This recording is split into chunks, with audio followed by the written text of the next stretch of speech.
ஹோட்டலில் ஸ்டார் டிஷ்ஷாக இருக்கிறது இந்த ஷங்காய் பன்னீர். இது வீட்லேயே எப்படி செய்யலான்னு பார்க்கலாமா? பன்னீர் டிஷ்ஷஸ்லாம் ஸ்பைஸியாகவே இருக்காது, ரொம்ப சப்புன்னு இருக்கும்னு நினைக்கிறவங்களுக்கு இந்த டிஷ் கொடுத்து பாருங்கள். இந்த காரசாரமான ஷங்காய் பன்னீர் இந்த நியூ இயர் ஈவுக்கு கண்டிப்பாக ட்ரை பண்ணுங்கள். வாங்க இது எப்படி செய்யலான்னு பார்க்கலாம். நான் இங்கே 400 கிராம் பன்னீர் எடுத்திருக்கேன். பன்னீரை நல்லா கையாலே மசிச்சுக்கலாம். இதில் எந்த லம்ஸும் இருக்கக்கூடாது, திட்டு திட்டாக இல்லாமல் நல்லா நசுக்கி விடணும்.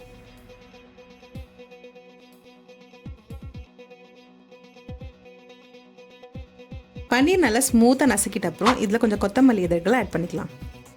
இதில் 2 tablespoon red chilli sauce add பண்ணிக்கிறேன். கொஞ்சோண்டு சால்ட் ஆட் பண்ணிக்கலாம். ஒரு அரை tablespoon black pepper powder, 2 tablespoon cornflour,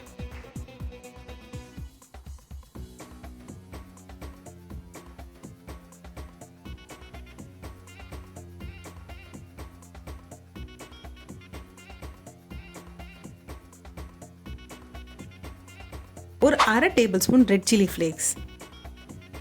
இது எல்லாத்தையும் நல்லா சேர்த்துக்கிட்டு பால்ஸ் பிடிச்சிக்கலாம். குட்டி குட்டி உருண்டைகளாகவே பிடிங்க, அப்போ தான் இதில் மசாலா இறங்கி இருக்கும்.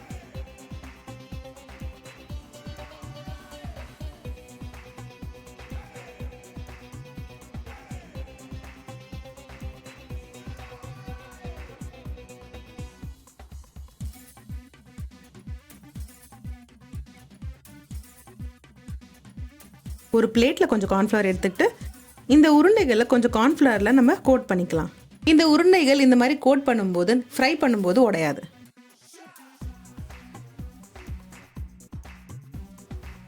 இப்போ ஒரு கடாயில் நான் எண்ணெய் ஊற்றிக்கிறேன். ஃப்ரை பண்ணுற அளவுக்கு கொஞ்சம் எண்ணெய் ஊற்றிக்கோங்க. எண்ணெய் காஞ்சதும் இந்த உருண்டைகள் அதில் போட்டு நம்ம ஃப்ரை பண்ணிக்கலாம்.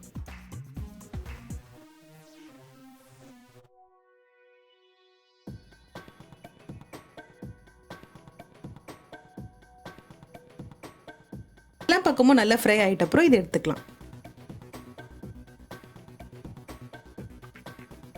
இப்போ இன்னொரு பேனில் நம்ம கொஞ்சம் கிரேவி ரெடி பண்ணிக்கலாம். ஒரு 3 டேபிள் ஸ்பூன் எண்ணெய் ஊற்றிக்கிறேன். எண்ணெய் காஞ்சதும் 4 பல்லு பூண்டு நல்லா குட்டி குட்டியாக நறுக்கி வச்சுருக்கேன், இதை சேர்த்துக்கலாம். 2 இன்ச் இஞ்சி நல்லா நறுக்கியிருக்கேன், அதுவும் ஆட் பண்ணிக்கலாம். அப்புறம் 3 பச்சை மிளகாய் சேர்த்துக்கலாம்.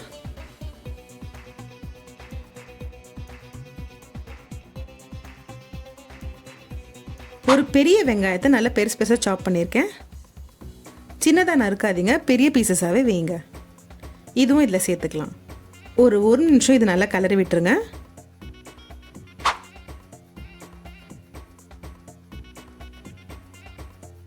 இப்போ ஒரு அரை கொடை மிளகா நம்ம ஆட் பண்ணிக்கலாம். கொடை மிளகா நல்லா குட்டி குட்டி பீசஸாக ஆட் பண்ணிக்கோங்க. இதில் 1 tablespoon soya sauce add பண்ணிக்கிறேன். 1 tablespoon red chilli sauce, 1 tablespoon tomato ketchup. இது எல்லாம் சேர்த்து பெரட்டி விட்டுக்கலாம். இந்த சாஸ்லாம் ஆட் பண்ணும்போது நீங்கள் லோ ஃப்ளேமில் வச்சுக்கோங்க, அது வரைக்கும் ஹை ஃப்ளேம்லேயே இருக்கட்டும். இப்போ இந்த கிரேவியில் நம்ம ஃப்ரை பண்ணி வச்சுருந்த பன்னீர் பால்ஸை ஆட் பண்ணிக்கலாம். அப்புறம் இது கொஞ்சம் கிரேவியாக இருக்கிறதுக்கு நம்ம இதில் ஒரு ஸ்லரி ஆட் பண்ணிக்கலாம். ஒரு பவுலில் 1 டேபிள் ஸ்பூன் கார்ன்ஃப்ளவர் எடுத்துக்கிட்டு அதில் கொஞ்சம் தண்ணி ஆட் பண்ணிக்கிறேன். இது நல்லா மிக்ஸ் பண்ணி ஒரு ஸ்லரி பேஸ்ட் மாதிரி நம்ம ரெடி பண்ணிக்கலாம்.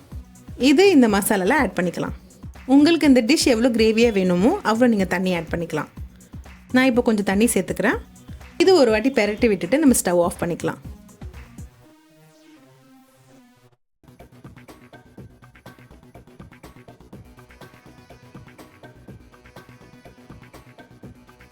இப்போ கடைசியாக கொஞ்சம் எள்ளு மேலே தூவிட்டு இது சர்வ் பண்ணிடலாம்.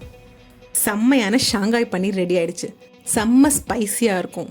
இந்த டிஷ் வெஜிடேரியன் டிஷ்ஷுன்னு சொன்னால் நம்பவே மாட்டாங்க, நான்வெஜ் டிஷ்ஷுக்கு டக்கர் கொடுக்கும். இந்த ஷாங்காய் பன்னீர் நீங்கள் வெறும் வாயிலே சாப்பிட்லாம். இதோட நீங்கள் சப்பாத்தி, நான், தோசை எல்லாத்தோடையும் சூப்பராக இருக்கும். கண்டிப்பாக இந்த டிஷ் ட்ரை பண்ணுங்கள். இது எப்படி வந்துச்சுன்னு எனக்கு கமெண்ட் பண்ணுங்கள். மீண்டும் இன்னொரு சூப்பரான ரெசிபியில் உங்களை சந்திக்க வரைக்கும் பாய் பாய்.